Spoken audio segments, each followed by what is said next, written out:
A paz de Cristo a todos? Amém? Você está ansioso mesmo para ouvir a palavra de Deus?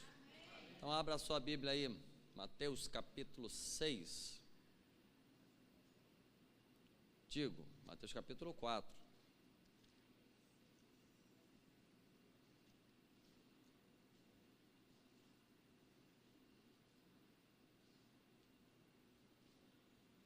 Mateus capítulo 4, do verso de número 4.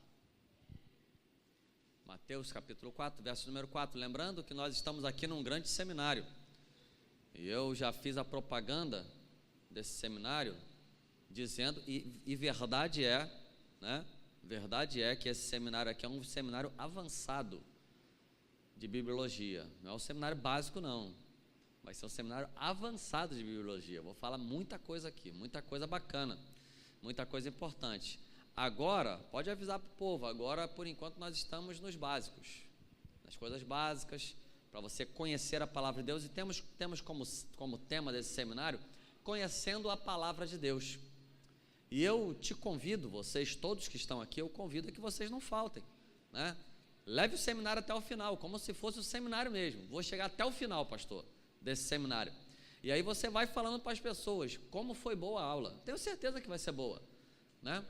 Tenho certeza que vai ser muito bom o momento que você vai passar aqui conosco, principalmente porque você vai estar aprendendo mesmo da palavra de Deus, e Jesus está aqui nesse lugar, né? Mas leve a sério, fala assim, eu vou chegar até o final. E aí quem sabe você vai contagiando gente, vai contagiando pessoas. Você vai lá no teu trabalho, na tua escola ou na tua vizinhança. As pessoas, sempre teve gente que já falou para mim, várias pessoas falaram para mim, pô, eu estava doido para fazer um seminário, né?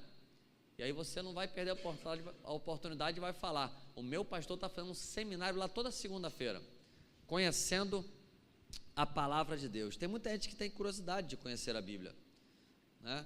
E a gente às vezes perde a oportunidade de falar da palavra de Deus para essas pessoas. Mas vamos lá, hoje é a nossa segunda aula, né? E vai ter muita aula sobre conhecendo a palavra de Deus. Diz assim, capítulo 4, no verso 4 de Mateus: respondeu Jesus, está escrito, não só de pão vive o homem, mas de toda a palavra que sai da boca de Deus. Você pode dizer amém? Amém. Pode dizer aleluia? Glória a Jesus. Oremos. Bendito Deus e Pai Celestial, a palavra é tua, o povo é teu, a igreja é tua. Conduz, Senhor, tudo que será falado, fala aos corações, nos ajuda, nos abençoa, me usa, me enche do teu Espírito Santo em favor do teu povo, opera maravilhas neste lugar, vá ao encontro do coração, vá ao encontro da necessidade, que nós possamos crescer na graça e no conhecimento do Senhor nesta noite, é o que nós lhe pedimos, em nome de Jesus, amém e amém. Nem só de pão viverá o homem, mas de toda a palavra que procede ou que sai da boca de Deus, né? Então nós vemos nesse texto que a palavra é alimento. Palavra de Deus é alimento, meu irmão. E aqui numa pregação anterior, no domingo, você pode ver lá no aplicativo, que as minhas pregações estão lá, quando eu falei, o tema da mensagem é levando esperança até que Jesus venha, ou até que Ele venha. O tema da mensagem era esse, e num dos itens da mensagem eu comecei a falar sobre a palavra de Deus. A nossa esperança está na palavra de Deus, e nós levamos esperança para as pessoas se nós tivermos esperança na palavra de Deus. E ali eu falei que um menu, né, completo do Espírito Santo é a palavra de Deus. A palavra de Deus é pão, a palavra de Deus é leite. Ali eu falei sobre várias coisas, sobremesa, né, mais doce do que o mel ao meu paladar. E nós falamos muitas coisas sobre a palavra de Deus, vários textos da Bíblia que falam sobre a palavra de Deus como alimento. E a palavra de Deus realmente é alimento. Em uma reportagem que eu li há pouco tempo, inclusive a Isto É, a revista Isto É, ela fez uma reportagem que tinha o seguinte tema, que minha mãe já falava, minha avó já falava quando eu era criança, a seguinte frase: você é o que você come. Você é o que você come. Isso já foi tema de revista, inclusive a Isto É, ela teve uma revista falando sobre isso, e também os nossos pais, os nossos avós, os antigos, né, sempre diziam, você é o que você come. Hoje nós descobrimos que muitas doenças que não existiam antigamente são fruto de quê? De alimentos que comemos hoje. Alimentos hidrogenado. Meu Deus, deu agora uma dobra na língua. Hidrogenado. Alimentos que têm elementos químicos que fazem problemas para o teu organismo, como agrotóxico, entre outras coisas. E isso não existia antigamente. Sabe o que está acontecendo? Você é o que você come. Se você está se alimentando da genuína palavra de Deus, você não morre de câncer espiritual. Você não tem problemas de saúde espiritual na tua vida. Mas se você começa a comer qualquer porcaria por aí, você acaba tendo problemas de saúde espiritual. Já dizia um pastor amigo meu o seguinte: eu não entendo, Leonardo, eu não consigo entender como é que o crente ele quer chegar na casa de Deus e ser cheio do Espírito Santo, sentir a presença de Deus, achar que Deus está usando o louvor, está usando o pregador, se ele passou o dia inteiro se alimentando com um monte de porcaria. E aí a pessoa chega na igreja e fala assim: o louvor está muito fraco, não estou sentindo a presença de Deus. O pastor hoje não pregou com unção. O pastor está muito, não gostei dessa pregação, essa pregação estava ruim. E aí você vai perguntar à pessoa: o que você fez nesse domingo? Primeiro, provavelmente não foi na escola dominical. Aí depois você vai ver a história: chegou em casa, comeu, viu os parentes, viu os amigos, viu o Faustão, viu um monte de programa, um monte de porcaria, um monte de lixo moral, viu um monte de besteira, falou um monte de piada sem graça, olhou um monte de coisa que não presta na internet, aí vem para a igreja querendo sentir a presença de Deus. Aí eu fico pensando: você é o que você come. Não adianta passar a semana inteira comendo um monte de bugiganga, um monte de besteira e chegar na igreja e falar assim: eu quero sentir a presença de Deus no domingo. Deus pode ser misericordioso com a tua vida e você sentir a presença. Sim, claro, obviamente, Deus quer falar contigo, Deus quer te restaurar, Deus quer te trazer para a comunhão. Sim, acontece, pastor, acontece. Mas em linhas gerais, meu irmão, você é o que você come. Você quer ser cheio do Espírito Santo? Você quer a presença de Deus? Você quer o haja de Deus agindo na tua vida? Você quer poder de Deus? Você quer espiritualidade?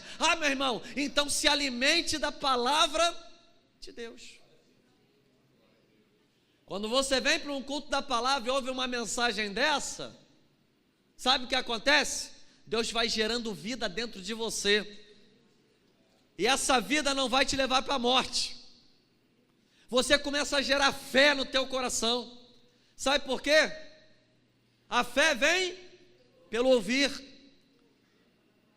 E ouvir pela palavra de Deus.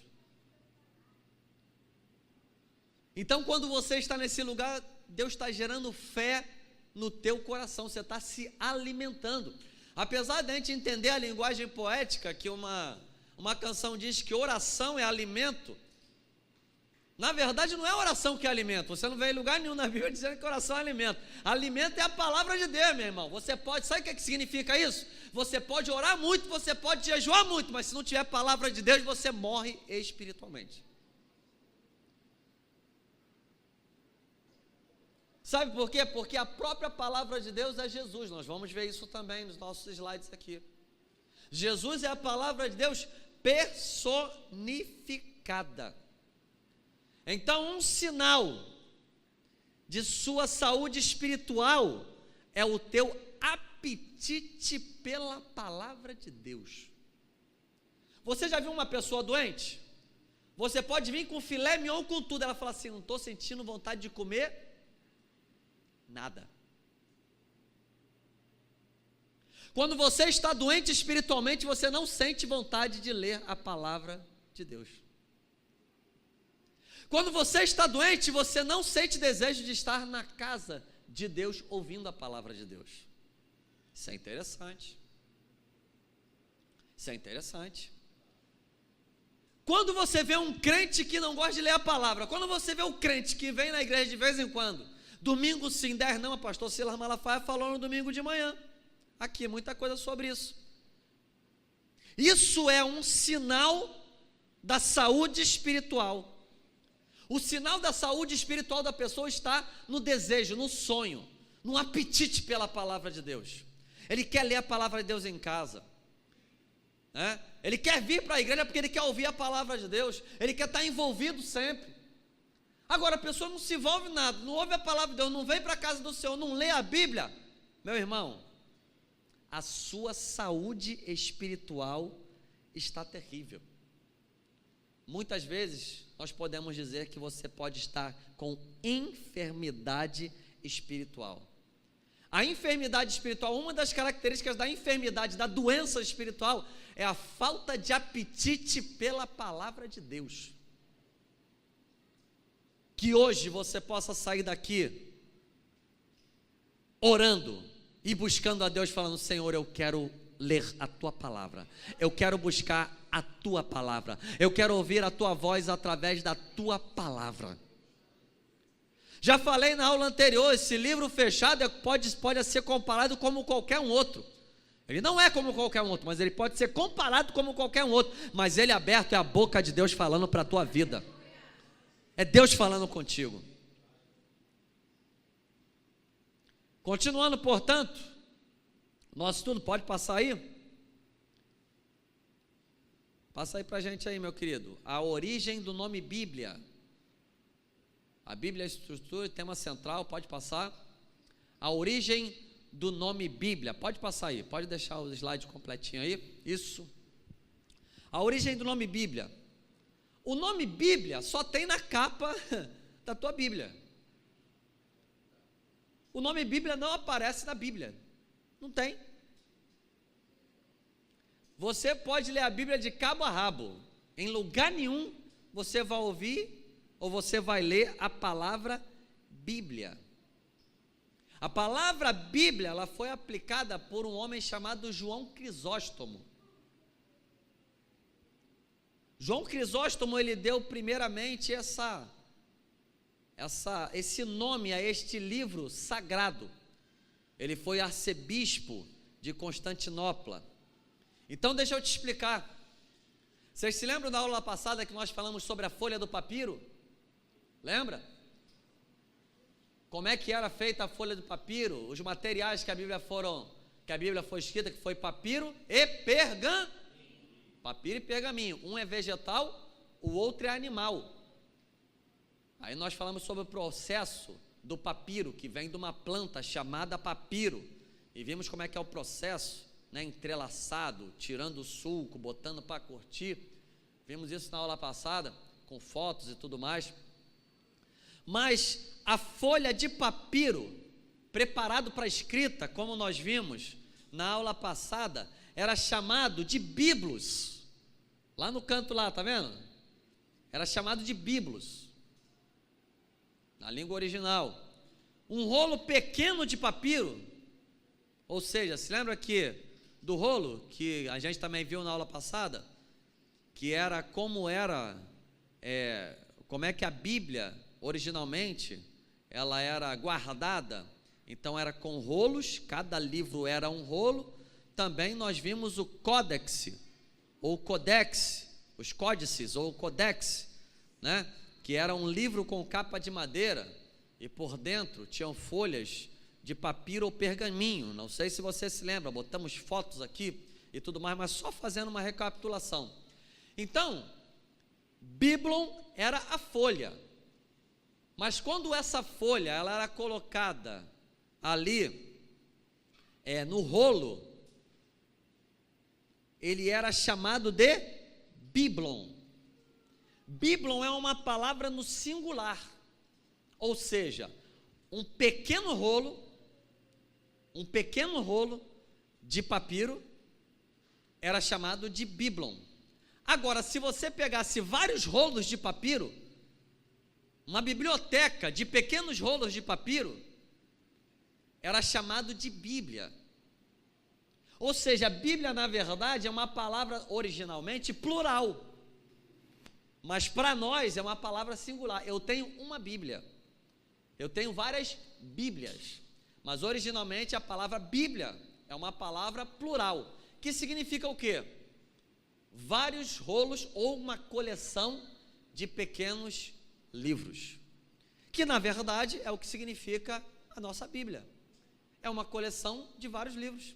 Um pequeno rolo do livro de Gênesis, um pequeno rolo do livro de Êxodo, Levítico, Deuteronômio, Juízes, inclusive um pequeníssimo rolo do livro chamado Filemão, que é um capítulo só, do livro de Judas, que também é um capítulo só, ou seja, é uma coleção de pequenos livros. O que significa, portanto, a palavra Bíblia?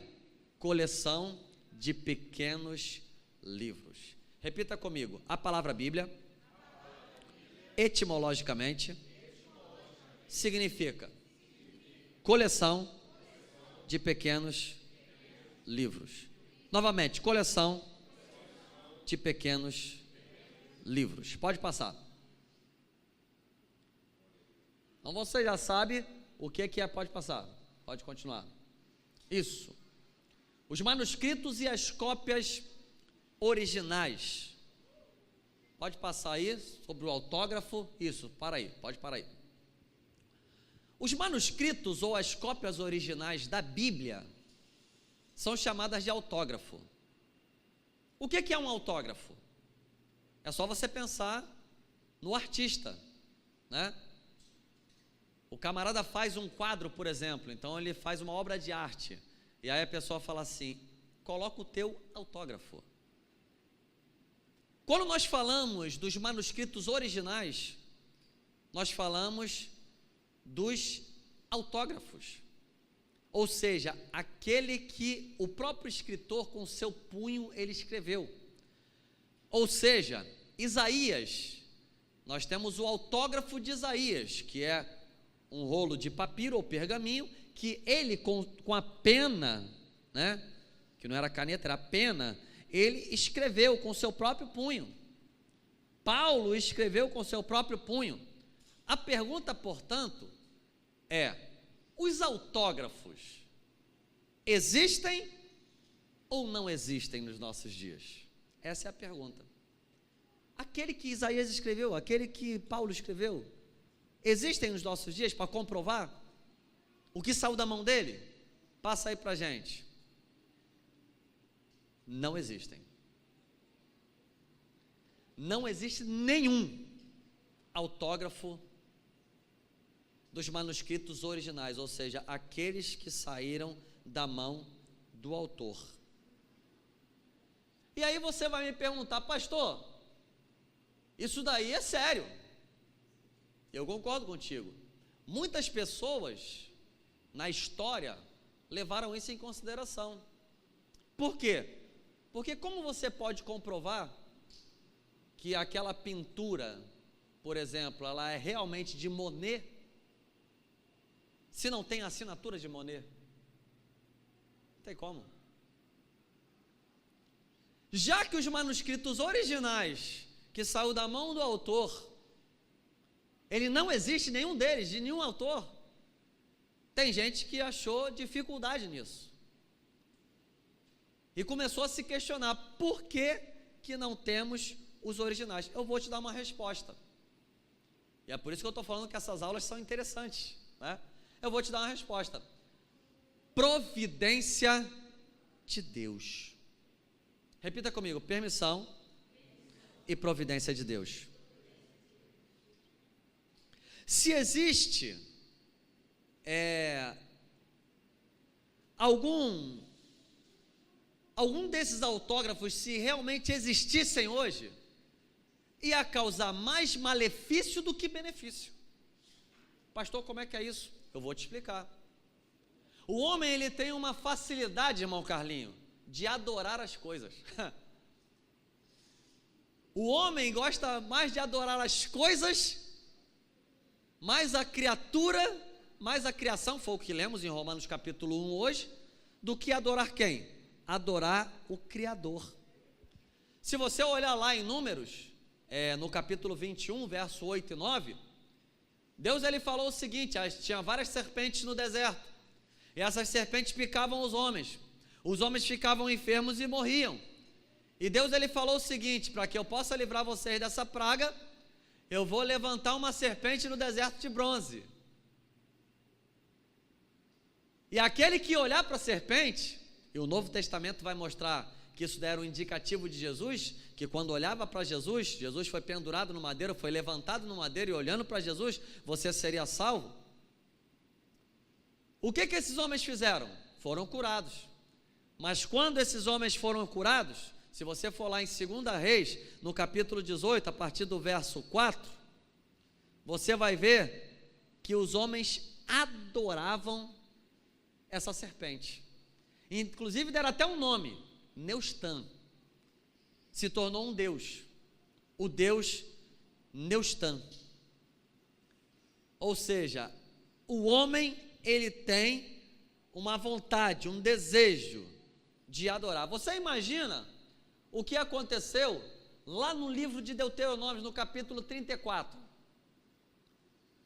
Moisés, ele morre. Moisés é um grande líder, e ele agora morreu. E agora? Mas só que Moisés, ele morreu e ninguém encontrou o corpo dele. Por que ninguém encontrou o corpo de Moisés? A pergunta se faz: ora, Moisés ele foi para o monte, e quando você vai ver Judas capítulo 9, vai mostrar o quê? Que Miguel, ele lutou pelo corpo de Moisés, com Satanás. Por que Satanás queria o corpo de Moisés? Já parou para pensar nisso? Foi tão sério que Satanás lutou pelo corpo. Você vê todo mundo morrendo, e as pessoas levam o corpo para o túmulo, não dá problema nenhum. Mas e Moisés? Moisés subiu ao monte. Quando ele subiu ao monte, ficou lá 40 dias. Quando ele voltou com as tábuas da lei, que Deus escreveu com o seu próprio dedo, quando ele chegou lá, o que aconteceu? O povo estava adorando o bezerro de ouro. Vocês acham que esse povo que estava adorando o bezerro de ouro, quando Satanás pegasse aquele corpo, as pessoas não iam adorar o corpo de Moisés? Eu até imagino, se Satanás estava tão ávido para querer o corpo de Moisés, quem sabe? Na loucura, eu sei que Deus não ia permitir um negócio desse. Já pensou? Querer fazer alguma coisa com o corpo de Moisés, o povo vai adorar o corpo de Moisés? Aí você vai dizer para mim assim: ah, pastor, isso daí é conversa.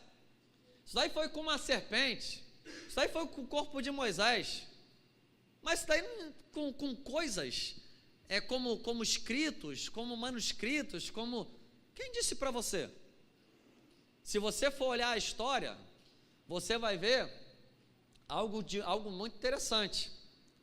Na história, nós temos, principalmente, nós estivemos estudando sobre a Reforma Protestante, que estamos estudando ainda. Então, na história da igreja, existia o chamado relíquias. Não sei se você sabe o que é relíquias. As relíquias medievais. Inclusive, as relíquias medievais, elas não eram coisas simplesmente do passado. As relíquias medievais estão presentes até hoje. O que são as relíquias medievais? As relíquias medievais são alguns instrumentos ou algumas matérias que são santos, e elas vão inferir graça a você. A pessoa que possui aquele material, ela tem graça de Deus manifesta na vida dela. Tem bênção que se manifesta, tem cura, tem libertação, tem milagre, simplesmente pelo fato de ele ter posse dessas relíquias. Vou te dar um exemplo do que são as relíquias medievais, que até hoje existe lá no Vaticano. Por exemplo, pedaço da cruz de Cristo. Muitas pessoas tinham pedaços da cruz de Cristo. Sinceramente, eu não tenho certeza se são pedaços da cruz de Cristo, porque são tantos. O prego que furou as mãos de Cristo, os pés de Cristo, isso dava graça às pessoas. Pasmem os senhores e pasmem as senhoras. Isso daí tem vontade de rir. Mas tinham pessoas que compravam, e compravam com uma grande soma de dinheiro, porque isso daí dava graça. Tinha a graça de Deus na tua casa. Tinha pessoas que tinham potes de relíquia, que era o leite que amamentou Jesus. Isso é forte. Guardava o leite de Maria, né? Então, se vocês, tem um santo sudário, tem muita coisa. Então, se as pessoas adoram isso e acham que certos materiais, certas coisas, elas vão transferir graça para você, você imagina se tivesse o escrito original, da mão de Isaías, da mão desses camaradas, as pessoas iam adorar, ia ser uma relíquia, ia transferir graça. Então, eu entendo o seguinte: por causa da graça de Deus, por causa da permissão de Deus e por causa da providência de Deus, eu acredito que esses manuscritos chamados autógrafos, os originalíssimos, que veio da mão do autor, eles não existem até hoje. Porém, apesar de nós termos dado uma roupagem espiritual, né, falando sobre adoração, de Deus ter uma providência e tudo mais, para que não houvesse uma adoração e não se tornasse uma relíquia, como nós vemos em muitas outras coisas, nós temos também um porquê histórico. Por que os autógrafos não chegaram nas nossas mãos até o dia de hoje? Passa aí. Por quê? Passa aí. Pode passar todos aí, pode deixar todos aí. Que é o primeiro.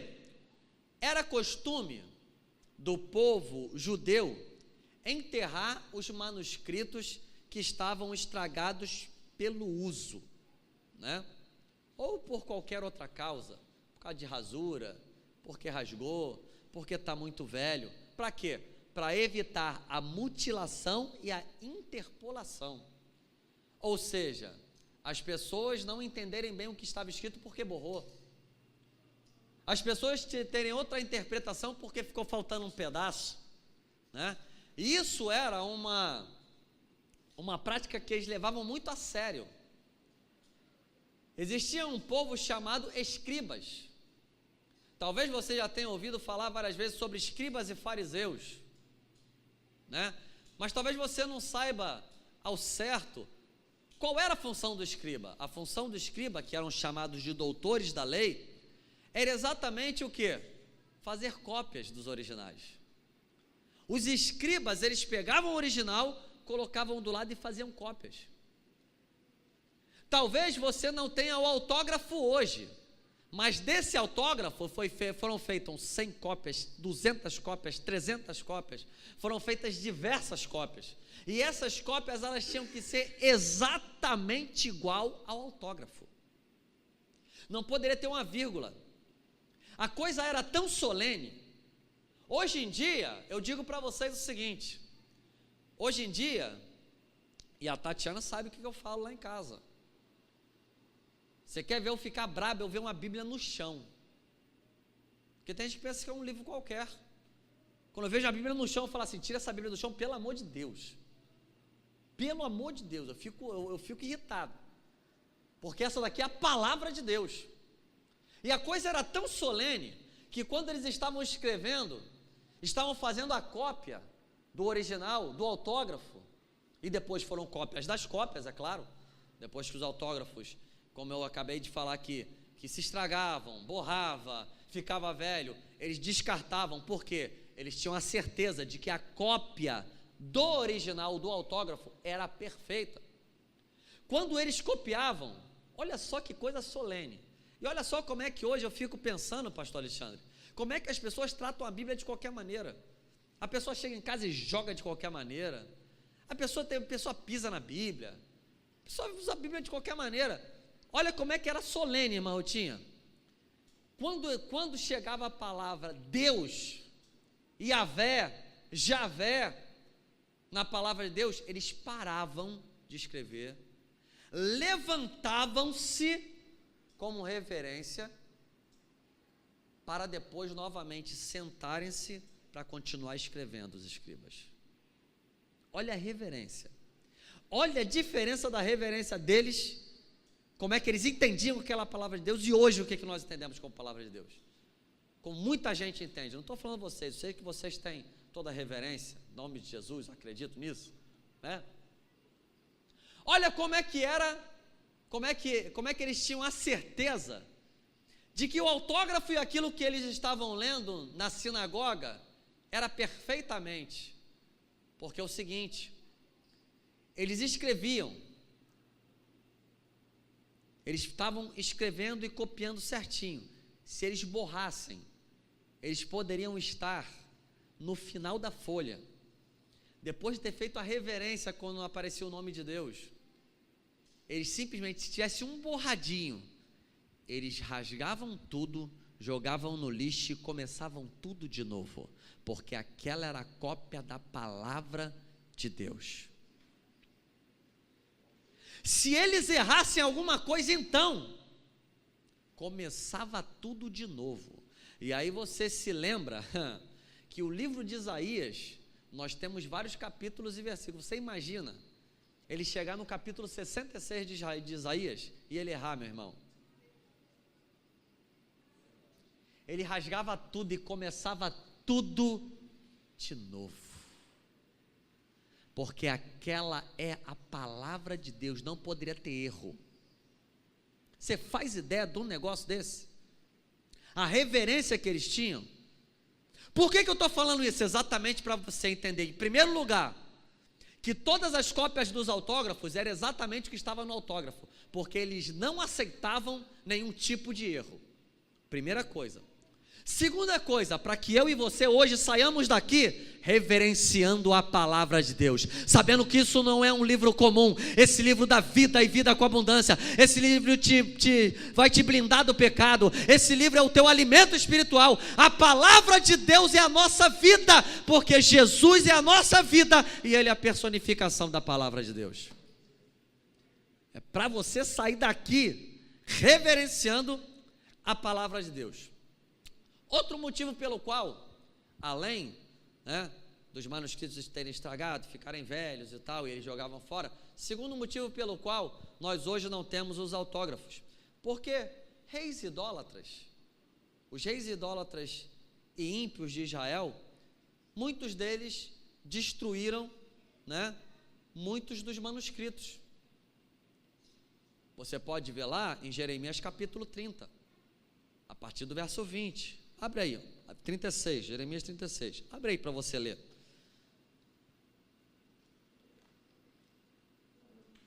Jeremias, capítulo 36.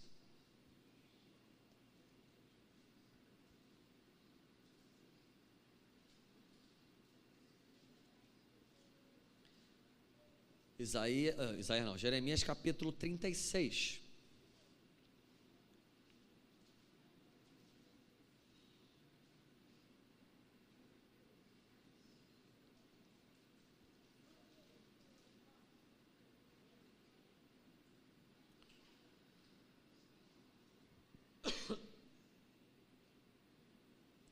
A partir do verso 14, 36 a partir do verso 14, olha só, todos acharam? Todos os oficiais mandaram Jeude, filho de Netanias, filho de Selemias, filho de Cusi, dizer a Baruque, toma contigo o rolo, lembra-se do rolo que a gente falou? Toma contigo o rolo que leste aos ouvidos do povo, e vem. Assim Baruque, filho de Nerias, tomou o rolo consigo e foi a eles, disseram-lhe, assenta-te, e leu aos nossos ouvidos. Leu Baruque aos ouvidos dele. Ouvindo eles todas essas palavras, se voltaram temerosos uns para os outros. Disseram a Baruque, sem dúvida nenhuma anunciaremos ao rei todas essas palavras. Então perguntaram a Baruque, declara-nos, como escreveste isto? Acaso te ditou o profeta todas essas palavras? Respondeu-lhe Baruque, com a sua boca ditava-me todas essas palavras, e eu as escrevia no livro com tinta. Então disseram os príncipes a Baruque, vai, esconde-te tu e Jeremias, e ninguém saiba onde estás. Foram ter com o rei ao átrio, mas depositaram o rolo na câmara de Elisama, o escrivão, e anunciaram aos ouvidos do rei todas aquelas palavras. Então enviou o rei a Jeudi, para que trouxesse o rolo. Jeudi tomou da câmara de Elisama o escrivão e leu aos ouvidos do rei e aos ouvidos de todos os oficiais que estava em torno do rei. Estava então o rei assentado na casa de inverno, pelo 9º mês, e diante dele estava o braseiro aceso. Tendo Geazi lido 3 ou 4 folhas do rolo, cortou-o o rei com um canivete de escrivão e lançou ao fogo que havia no braseiro, até que todo o rolo se consumiu no fogo que estava sobre o braseiro.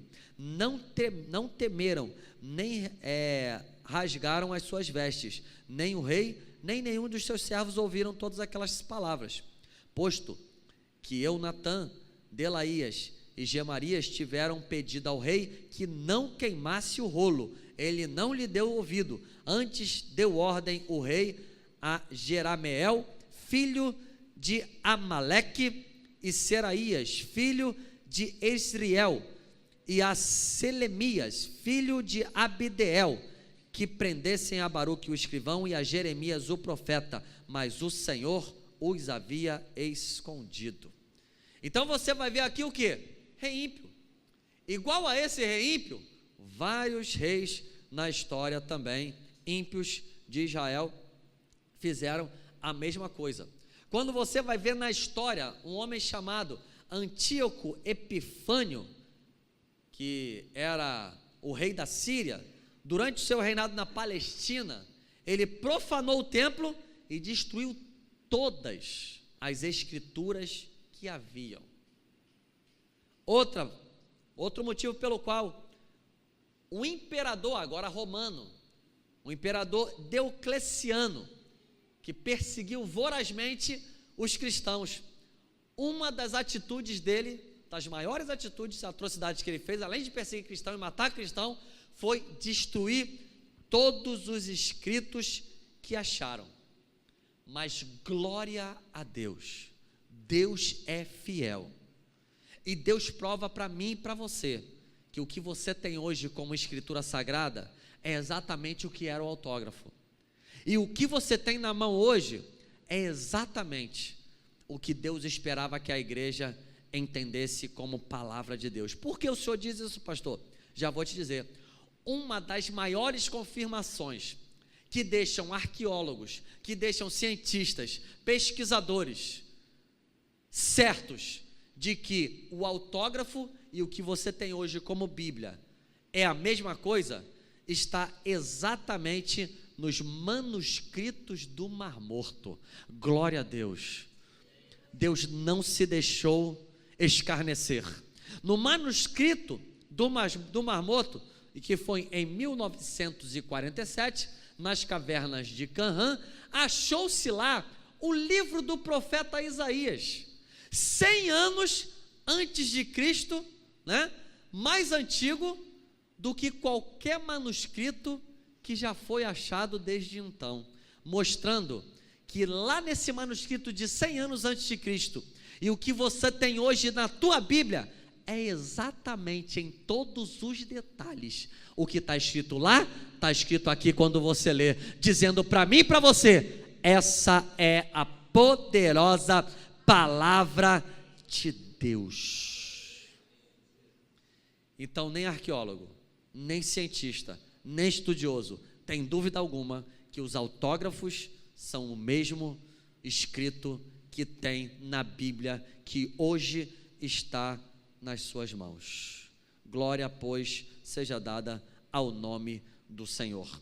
E não somente Isaías, que foi o mais contundente, mas 850 documentos, mais de 850 documentos, entre pergaminhos, papiros, incluindo o texto bíblico em hebraico do Antigo Testamento, todos mostrando que são exatamente o que está escrito na tua Bíblia, sem vírgula, sem mudar vírgula, sem mudar a palavra, com a mesma semântica que você hoje lê nos dias de hoje na sua igreja. Glórias sejam dadas ao nome do Senhor. Esta é a poderosa e incomparável palavra de Deus. Pode passar? Vamos para o item de número 9, que é famosas e importantes traduções. As famosas e importantes traduções, pode passar aí. As famosas e importantes traduções da Bíblia. É interessante nós falarmos sobre as famosas e importantes traduções, por quê? Falamos sobre os autógrafos, que os autores escreveram de seu próprio punho. Falamos também que a Bíblia foi escrita em duas principais línguas, você lembra? Quais são as duas principais línguas? Grego e hebraico. O Antigo Testamento foi escrito em grego ou hebraico?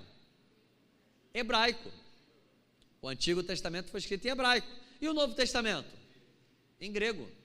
O grego chamado grego koiné, que nós falamos na outra, que é chamado de grego comum.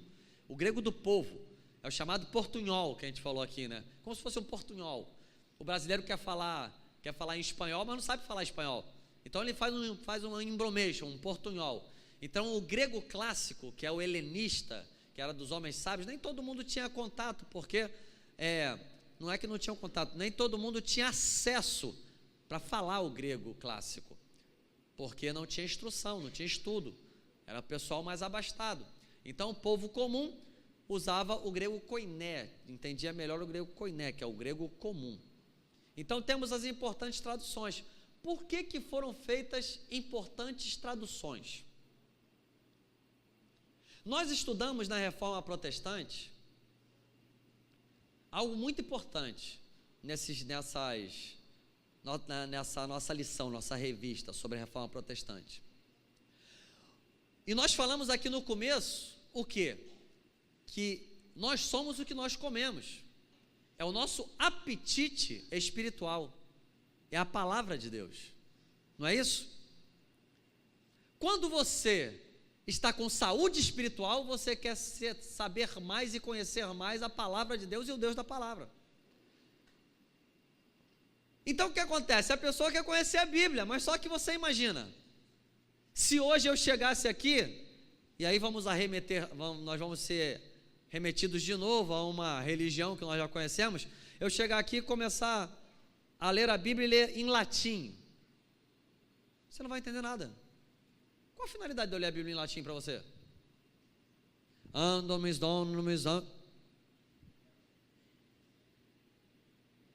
É simplesmente alguma voz que está. Então, se a Bíblia foi escrita em hebraico e foi escrita em grego, qual a finalidade? Qual a finalidade do povo daquela época? Pegar a Bíblia em hebraico. Não tinha finalidade nenhuma. Da mesma forma, os reformadores, que tinham sede pela palavra de Deus, qual foi a primeira atitude de Martinho Lutero? Quando ele quis reformar, ele falou assim, não, a Bíblia não pode ficar somente com o clero, não. Porque antigamente, a Bíblia era de posse de quem? Do clero. Somente dos religiosos. Quem é que tinha acesso à leitura da Bíblia? Era o Papa. E somente os estudiosos que eram do seu clero ali. O povo entendia de Bíblia? Não entendia nada de Bíblia. Não sabia nada de Bíblia. Porque não tinha acesso à Bíblia. A Bíblia era vetada ao povo. Quando Martinho Lutero, ele falou o seguinte, o justo viverá pela fé, ele tinha que mostrar isso para o povo. Vai mostrar para o povo como, irmã Ivna? Somente se o povo lesse a palavra de Deus. A fé vem pelo ouvir pela palavra de Deus. Então, a primeira coisa que o nosso reformador, ele pensou foi o quê? Traduzir a Bíblia para o seu idioma. Então, ele traduziu a Bíblia para o alemão. Para quê? Para o povo alemão ler a Bíblia, conhecer a Bíblia. A Bíblia não podia ser mais em latim. A Bíblia não podia ser nos originais gregos e hebraico, mas tinha que ser na sua própria língua. Por isso que é importante as famosas e importantes traduções. Pode passar sobre a Septuaginta. A Septuaginta, ela já é a seguinte tradução, pode passar aí. Essa foi a primeira tradução da Bíblia, que é do hebraico para o grego. Ela foi traduzida em 285 a.C., por 72 rabinos. Por isso que ela se chama Septuaginta. Septuaginta, ela significa o quê? 70. Septuaginta significa a tradução dos 70. Né? Inclusive, ela é conhecida por essa sigla aqui, ó, que é 70 em romano. E diz a tradição, né? Diz a tradição, eu não sei se isso é verdade, é uma tradição, que eles traduziram toda a Bíblia do hebraico para o grego, quer dizer, o Antigo Testamento, que foi escrito em hebraico, todo o Antigo Testamento em 72 dias. Eu tenho dificuldade de acreditar nisso. Mas diz a tradição que os 72 rabinos traduziram toda a Bíblia hebraica em 72 dias. A Septuaginta foi agora a tradução para que o povo que morava na Palestina, que era helenista, que, como eu falei na aula passada, o grego, ele se espalhou através de Alexandre o Grande, não vou falar de novo, que eu falei na aula passada, você viu no aplicativo, né, a aula, o povo pudesse ler a Bíblia no grego. Agora a Septuaginta, tanto o Antigo Testamento como o Novo Testamento era em grego, e aí o povo poderia ler melhor. Depois a outra tradução importante foi o quê? A Vulgata Latina, passa aí pra gente. A segunda, a Vulgata Latina, pode passar? Pode passar? Isso. A Vulgata Latina, ela já foi traduzida por Jerônimo, que foi do hebraico e do grego, foi 405 depois de Cristo, olha, um foi antes de Cristo, só tinha o Antigo Testamento. Agora, Jerônimo, ele era católico. Então, já 405 depois de Cristo, ele traduziu o quê? Para o latim. Por isso que a Vulgata Latina. Porque agora, quem dominava agora? Quem dominava era Roma.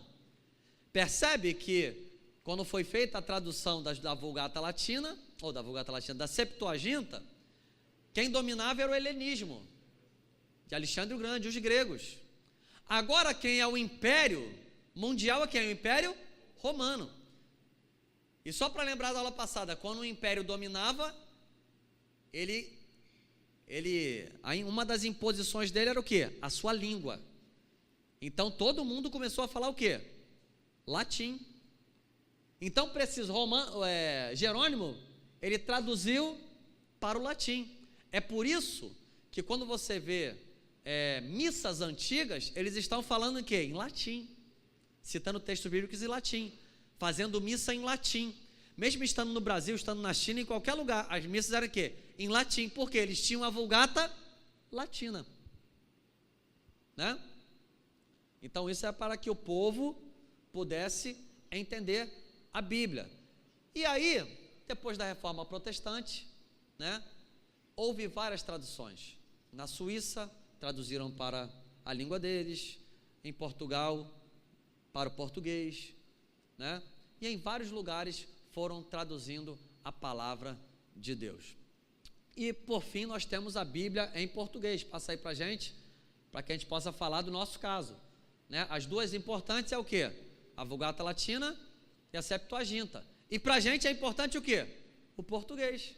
Se você hoje tem a tua Bíblia traduzida para o português e você consegue entender, é porque alguém traduziu para o português. E um dos maiores orgulhos nosso, né, foi que quem traduziu a Bíblia para o português foi um pastor. Percebe que a Vulgata Latina foi um padre, né, foi Jerônimo. Mas no nosso caso foi um pastor. É isso que nos traz um certo orgulho. E você vai ver dentro da tua Bíblia escrito, tradução João Ferreira de Almeida. João Ferreira de Almeida, ele traduziu a Bíblia para o português. Ele era um pastor evangélico. Ele fez isso aonde? Na ilha de Batávia. A ilha de Batávia que fica na ilha de Java, no Oceano Índico, que chamava-se Jakarta, e hoje é a capital da Indonésia. Foi lá que ele fez a tradução da Bíblia para o português. E se hoje você tem a Bíblia em português, é porque este homem fez um trabalho extraordinário para que você tivesse hoje acesso às verdades da palavra de Deus. E por fim, eu quero te dizer o seguinte, para a gente terminar o estudo de hoje. Por fim, eu quero fechar da seguinte forma: pastor, mas hoje nós temos as traduções e as versões. As versões nós vamos falar na semana que vem, mas só para você aguçar, né? As versões, uma versão fala de um jeito, outra versão fala de outro. E aí? Qual é que está certo?